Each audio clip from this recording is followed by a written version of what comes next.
आज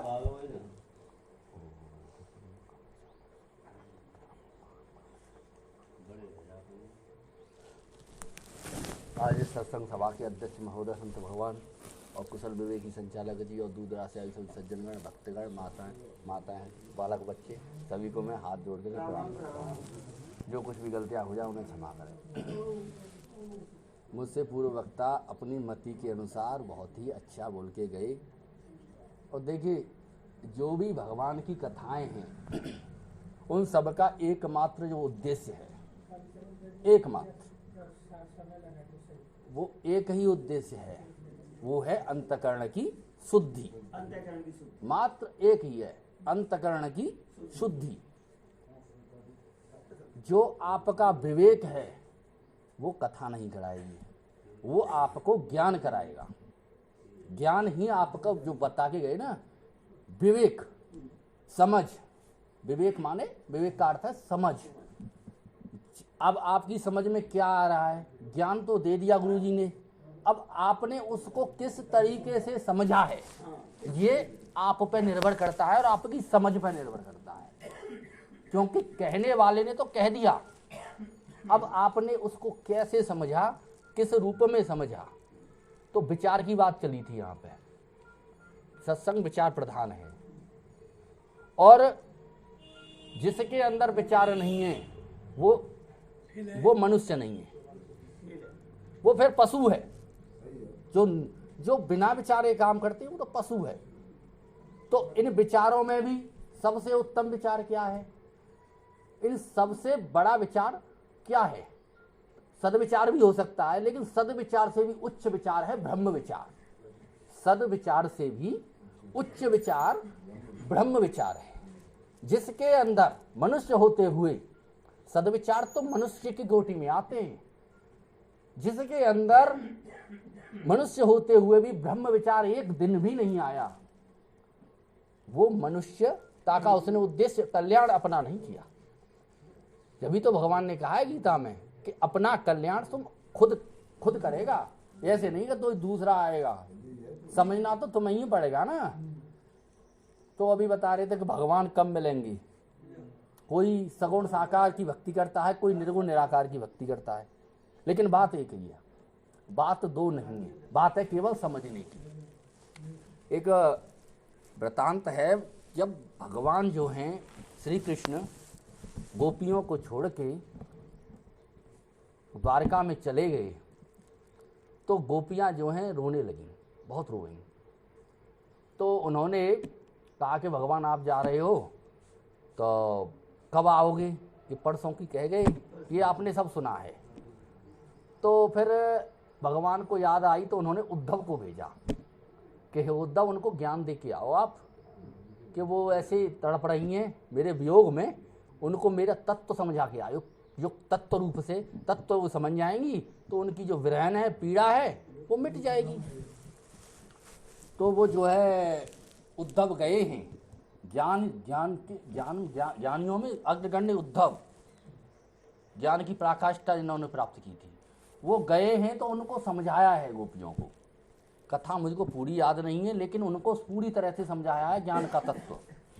तो गोपियों ने वहाँ पे क्या कहा है कि गोपियों ने कहा है कि हमारे जो सर्वस्व हैं, वो जो आप हमको समझा रहे हैं ना, वो बात हम पूरी तरह से समझती हैं, और हमारा जो मन है वो लगा हुआ है उसमें। तो उद्धव ने जब उनकी स्थिति को देखा, जब तक उन्होंने वैसे ही समझा गमारिन, लेकिन जब उनको समझा तो उन्होंने पाया जो स्थिति संतों को और ज्ञानियों को और योगियों को हजारों वर्षों की तपस्या करने के बाद मिलती है, जो भाव प्राप्त होता है, वो गोपियों को सहज ही प्राप्त है। वो भाव, जो परम भाव, भक्ति और ज्ञान में कोई अंतर नहीं है प्रेमियों। ये सब केवल और केवल आपको भ्रमित करने का विषय है।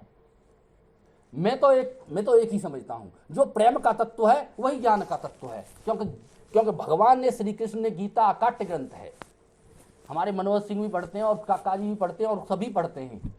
उसमें कहा है कि ज्ञान का, शांति का और आनंद का, ज्ञान का, शांति का और आनंद का भंडार मैं ही हूं। वो किसको मैं कह रहे हैं? भगवान कृष्ण अपनी देह को मैं नहीं कह रहे। जब वो कहते हैं कि पांडवों में अर्जुन मैं हूं, तो वो इस देह रूप को नहीं मान रहे। वो जब कहते हैं कि वृक्षों में पीपल मैं हूं, और फिर एंड में तो उन्होंने ये भी कह दिया कि हे अर्जुन, जो तेजवान, ऐश्वर्यवान और जो तुम्हें दिख रहा है वो सब मेरा ही स्वरूप है। तो वो इस देह के नाते नहीं कह रहे। भगवान कृष्ण को जो मनुष्य समझते हैं, जो ये देहधारी समझते हैं, उन्होंने 7वें अध्याय में खोली है ये बात, तो वो मूर्ख हैं, वो अज्ञानी हैं, वो मंदमती हैं, वो विचारवान नहीं है। गीता आपने पढ़ी होगी तो 7वें अध्याय में उन्होंने लताड़ा भी है उनको, ऐसे जो मुझको मनुष्य समझता है। मैं वो हूं जो सबका आत्मा हूं, सबका आत्मा, संचालक जी का आत्मा, मेरे आत्मा कौन है? भगवान श्री कृष्ण स्वहृदय हैं सबके, उसके लिए कह रहे हैं। तो अपनी आत्मा को जानने से ही आत्मकल्याण संभव है। आपसे श्री कृष्ण भगवान एक रंच मात्र भी अलग कभी हो ही नहीं सकते। केवल और केवल समझने की जरूरत है, केवल लगन की जरूरत है। चाहे आप उसको भक्ति मार्ग से चली जाइए, मैं भक्ति मार्ग का पूरी तरह से समर्थक हूं, ऐसा नहीं है, परंतु ज्ञान मार्ग से आप उसकी चीज को समझोगे। भक्ति आप अपने घर पे कीजिए, खूब रोइए, खूब हंसी, खूब परमात्मा के आगे निवेदन कीजिए, क्योंकि ये भी भक्ति में आती है। लेकिन सबसे बड़ी भक्ति है श्रवण भक्ति, श्रवण। फिर दूसरी है मनन। जो हमने ज्ञान को सुना उसका मनन हमने कितना किया। फिर है निधिध्यासन। निधिध्यासन माने उसको अनुभव में लेना। फिर उसके बाद समाधि। भगवान ने एक श्लोक है गीता में, मुझको उसको हिंदी याद है लेकिन वो याद नहीं है, एक संत ने भी कहा है उसका अर्थ कि श्रद्धावानम लभते ज्ञानम। ये तो है मुझको याद, लेकिन एक और दूसरा श्लोक उन्होंने कहा है इसी के परवेक्ष में उन्होंने कहा, वो कहते हैं कि जो दान, धर्म, जप, तप, नमस्कार जो किसी को करता है और या करवाया जाता है किसी के द्वारा, और उसमें श्रद्धा नहीं है, वो नहीं चाहता कि मैं महाराज सिंह को प्रणाम करूं, मैं नहीं चाहता हूं, और लेकिन महाराज सिंह के डर के मारे मैं अगर उनके चरण को छूता हूं, अश्रद्धान होतम, ऐसे ही है वो श्लोक, तो वो जो है सब मान्य नहीं है, वो बेकार है, दिखावटी है, वो ढोंगी है। लेकिन श्रद्धा से मुझको कोई पत्रम तोयम पुष्पम फलम श्रद्धा होनोतम, श्रद्धा से एक फल भी दे देता है, वो मुझे स्वीकार्य होता है। अब थोड़ा ज्ञान में चलिए। ज्ञान को एक आदमी ने बखेड़ा बना रखा है, पूरा मैं बता रहा हूं तो मैं सही बता रहा हूं, लेकिन मैं कहता हूं, मैं मंच से बोलता हूं कि भक्ति वही कर पाएगा जो जानेगा। जिसने भगवान को देखा ही नहीं, जिसने भगवान को जाना ही नहीं, वो तो संसार को ही जिसने जाना, वो इस देह को ही भगवान समझता है, तो वो भक्ति भी नहीं टिकेगी उसकी। हाँ, थोड़ी देर के लिए टिकेगी, दिखावटू, लेकिन संपूर्ण भक्ति उसकी कब पर पूर्ण होगी? जब वो जर्रे जर्रे में अनन्य भक्ति करने लग जाएगा, जो हनुमान जी ने की। हनुमान जी कह रहे हैं राम जी के आगे कि सो अनन्य जाके, राम कह रहे हैं, खुद भगवान कह रहे हैं, सो अनन्य जाके असमत टरे हनुमंत, मैं सेवक सचराचर रूप स्वामी भगवंत। तो क्या वो अपने को इस संसार से अलग है? हनुमान कहने का ढंग है, लेकिन है वो हनुमान भी वही है, परंतु उसका तत्व हम समझें। तत्व से जान, गीता में भगवान ने बार बार कहा है मुझको, हे अर्जुन मुझको तू तत्व से जान, तत्व से जान। जैसे मिट्टी के आप सकोरे बना दो, घड़ा बना दो, ईंटा बना दो, लेकिन है तो मिट्टी ही। तो आपने उस चैतन्य को कब पकड़ा? आत्मा को तो आप जानते ही नहीं है। आपने उस दूसरे नंबर को भी नहीं पकड़ा अभी, जिसको आभास बोलते हैं, जिसको आप आभास बोलते हैं, जो मन में पड़ा हुआ है, जो चित्त में पड़ा हुआ है। बुद्धि रूपा कौन है? ब्रह्मा। विष्णु रूपा कौन है? चित्त। और अहंकार रूप शिव शंकर हैं, जो आपके अहंकार है। और इन सबका, इन सब में अनुस्यूत है वो चेतन ब्रह्म, जिसको आपको बहुत बड़ा वो ऐसा भय मतलब लगता है कि कोई मतलब क्या कह रहे हैं। ये हकीकत है वो तीनों में है, अहंकार में भी वही है। उसकी उपस्थिति के बिना, आपकी उपस्थिति के बिना कोई भी कार्य संभव नहीं है, पत्ता तक नहीं हिल सकता। ये मन रूपी जो पत्ता है ना, जो मन हमको नचा रहा है संसार में, वो हमारी उपस्थिति के बिना कहीं न आता है न जाता है। जहाँ जहाँ मन जाएगा वहाँ हम पहले से ही मौजूद हैं। जो अभी चमत्कार की बात की है ना, चमत्कार क्या है? चमत्कार भी तो इस संसार के लिए होता है। आप अगर किसी के मन की बात जान करके क्या करोगे? अपने मन की तो आप जानते नहीं हो, दूसरे की मन की बात जानने जा रहे हो। क्या जरूरत है? संसार का ही है वो तो नाशवान है, उसका फल जो अविनाशी तत्व है भाई साहब, मनोहर भाई साहब, उसको समझना हम सबका परम कर्तव्य है और उसी से हमारा उद्धार संभव है। साहब सिंह जी महाराज, चाहे वो गाने से हो, चाहे नाच के हो, आपका अंतकरण मात्र शुद्ध होता है भगवान की कथाओं से। लेकिन जो संपूर्णता जो प्राप्त होती है, और लेकिन जब भी वो अंगूठी हमको जब भी दिखेगी उस गहरे पानी में, जब हमारा अंतकरण शुद्ध हो जाएगा। और अंतकरण कब शुद्ध होगा? भगवान की कथाओं में, सत्संगों में आने से, जप करने से, तप करने से।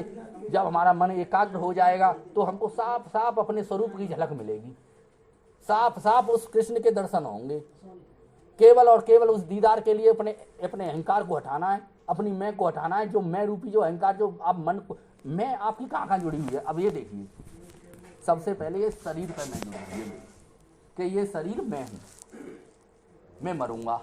फिर दूसरे नंबर पे आप जीव बन जाते हो कि नहीं, ये शरीर नहीं हूँ तो मैं जाऊंगा कहीं पे जाऊँ, चाहे भूत बनूं, चाहे प्रेत बनूं, या कहीं दूसरे की योनियों में लूँ, तो मैं मन हूँ, बुद्धि हूँ चलने वाला, मैं वो हूँ, मैं एक चिदाभास जो चित्त हूँ, बुद्धि हूँ। लेकिन आप बुद्धि के साक्षी हो, आपने बुद्धि को कार्य करते हुए देखा है, आपने मन के जाते हुए भी देखा है। आप तो एक अस्तित्व हो, अचलो अयम, जो गीता में भगवान कृष्ण के उदाहरण, इसलिए गीता को इसलिए लेना पड़ता है क्योंकि उस तत्व को मतलब समझाने के लिए, क्योंकि श्रद्धा के लिए गुरु को उसको लेना पड़ेगा। गीता के माध्यम से उसको बताना पड़ेगा कि वो अचलो अयम है, आता जाता हिलता डुलता नहीं है। आत्मा कूटस्थ है, साक्षी है, वो स्वरूप है आपका। जो आता जाता है मन, हिलता डुलता है, वो मैं नहीं हूं, वो मन है, साधन है। एक वेदांत में एक थोड़ा समय हो तो मैं उसको बता रहा हूँ, हाँ उसी में हो जाएगा काम, 1 मिनट ना, आधी मिनट में। एक कुंडा है और उस कुंडे के ऊपर कपड़ा पड़ा हुआ है, कपड़े के नीचे कुंडा है, कुंडा औंधा रखा हुआ है, और उस कुंडे के भीतर एक चांदी की डिब्बी है। उस चांदी की डिब्बी में एक चमकता हुआ हीरा है। अब बताइए, उस हीरे को प्राप्त करने के लिए हमको क्या करना पड़ेगा? पहले कपड़े को हटाना पड़ेगा। फिर अब जल्दी समय नहीं तो मैं अपने स्वरूप पे ही इसको हटाइए, अपने स्वरूप पे ही हटाइए इसको। पहले इस शरीर रूपी कपड़े को हटाना पड़ेगा, फिर मन रूपी कुंडा को हटाना पड़ेगा, फिर बुद्धि रूपी चांदी की जो डिबिया है उसको हटाना पड़ेगा। और अब मुझे आप ही से पूछूंगा, अब आप मुझे एक बात बताइए, उस चमकते हुए हीरे को देखने के लिए, बहुत चमकदार है, उसको देखने के क्या किसी बुद्धि की जरूरत है? क्या किसी रोशनी की जरूरत है? वो तो खुद रोशन है, खुद अपने आप में वो अस्तित्व है। तो आपके होने के लिए किसी अन्य की जरूरत नहीं है, स्वयं प्रकाश। इन्हीं शब्दों के साथ मैं अपनी वाणी को विराम देता हूँ। जय श्री कृष्ण, जय श्री राम। रोजाना बात करती है, आज धर्मेंद्र ने क्लियर कर दिया कि भाई हम जब परमात्मा के बारे में न जानेंगे तो भक्ति कैसे करेंगे? तो ज्ञान भी जरूरी है, ज्ञान है जरूरी है, दूसरे के पूरक है, बगैर ज्ञान के भक्ति ना